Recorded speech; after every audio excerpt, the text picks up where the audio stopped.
Welcome to EnduringTechnologyPress.com. I'm Eric, and I'm just in the process of finishing up a batch of nixtamal to make into tortillas on the homemade press. And I figured I'd give you a review of these cast iron corn mills. And there's a number of them that have come out, and they're all more or less the same design, whether they're made in China or made in South America as the original ones were. This is a China-made one. I've got one that's made in South America. All more or less the same. All have the same sort of advantages and disadvantages. Now, big advantage, they're cheap.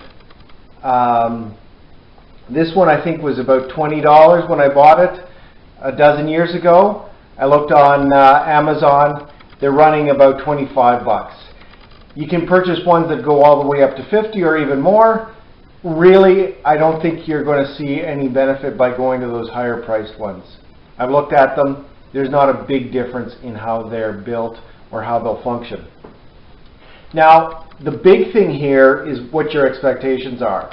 When I first got this, I had visions of using it to make flour. It doesn't do that. It'll crack grain nicely with the burrs set apart for brewing beer from all grain. If you haven't got a roller mill, which is ideal, this will fill in a pinch. So it's all right there. Cracking it for animal feed, it'll do too. Making nice fine flour for baking, forget it. It's not up for that.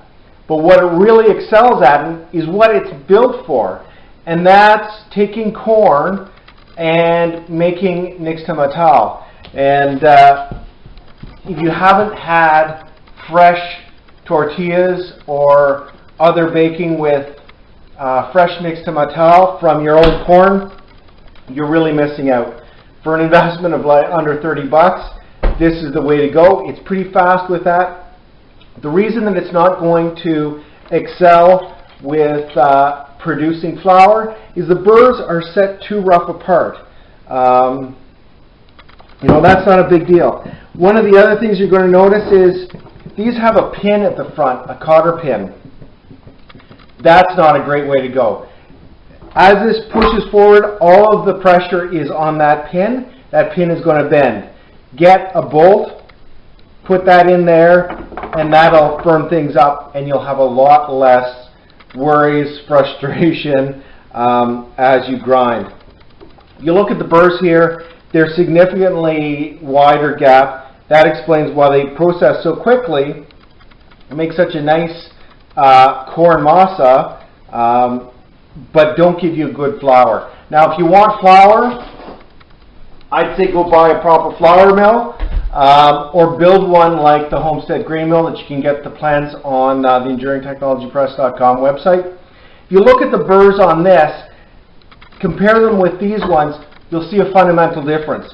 These have the grooves radiating all the way out to the far edges of the burr.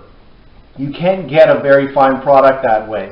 These ones, or any other grain mill, those stop before you get to the edge of the burr in most cases, which allows you to set that gap very fine, allows you to, in a single pass if you want, produce pastry fine flour.